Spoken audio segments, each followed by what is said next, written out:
हमारे सभी मित्रों को हमारी ओर से बहुत ही बड़ा नमस्कार। आज हम सब जा रहे हैं गाँव, वो भी मस्तीखोरी करते हुए, क्योंकि चीने तो मस्ती तो होगी। जय श्री से जितनी बार बोलो जय जय तो वो भी जय बोल देती है। और उसके बाद गाड़ी के अंदर कुछ अच्छा था नहीं, क्योंकि दोनों पक रही थी तो बाहर देखकर मस्ती कर रही थी।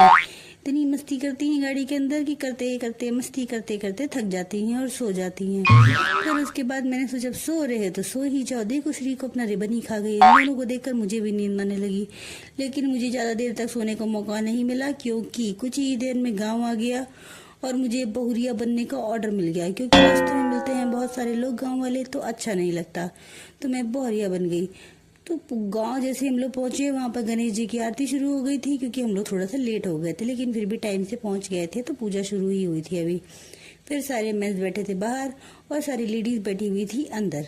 हम सब बैठकर पूजा कर रहे थे। और घर के जब सारे लोग एक साथ इकट्ठे होते हैं तो मजा बहुत आती है। और आज तक यहाँ पर शुभम भैया का बर्थडे भी, इसलिए काजल और शुभम भैया पूजा में बैठे हुए थे। फिर भोलेनाथ के भोग दर्शन हुए और हमने फिर पार्वती जी को सिंदूर दान किया और वहीं पर पूजा हो रही थी। तो मैं अंदर साइड बैठी थी, बाकी सभी लोग बाहर बैठे थे, क्योंकि मैं हूँ बहुरिया। फिर उसके बाद हम लोगों ने सब ने मिलकर यहाँ पर भोलेनाथ को फूल बेलपत्री जितना भी था सबको धीरे धीरे करके चढ़ाया। और फिर मंत्र हुए, हम लोग ओम नमः शिवाय कर करके सारे फूल और सारी बेलपत्री हम लोगों ने चढ़ा दी। फिर हुआ हवन, हम सब बैठ गए, क्योंकि हवन होना था आंगन में, तो घर के अंदर गए। हवन की प्रक्रिया शुरू हुई। फिर हम सब पांचों बैठकर हवन किया हम लोगों ने। और हवन करने में भी भैया बहुत मस्तीखोरी करते हैं हमारे देवर जी, और बहुत मजा आ रहा था। बातें कर रहे थे और हवन कर रहे थे। हवन करते करते बहुत मजा आया, लेकिन धुआं इतनी तेज लग रहा था कि शुभम भैया ने तो नाक मुंह सिकोड़ लिया। और फिर बाहर आरती हुई, हम लोगों ने दोनों ने मिलकर आरती करी। हमसे पहले काजल और शुभम भैया कर चुके थे, फिर हम दोनों ने आरती करी और फिर धीरे धीरे सब ने आरती करी।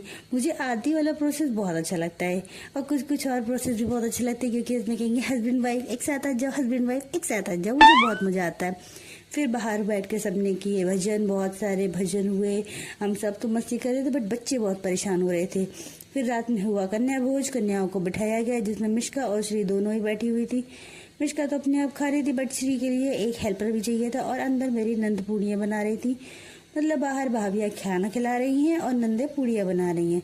इस पे भी बहुत मजा आया। यहाँ पे भी मस्तीखोरी चल रही थी और बाहर भी मस्तीखोरी चल रही थी। जब परिवार के सारे लोग मिलते हैं तो बहुत मजा आता है। फिर रात में हम लोग को वापस जाना, तो हम सब निकल गए। सो मिलते हैं नेक्स्ट वीडियो में, तब तक के लिए बाय बाय।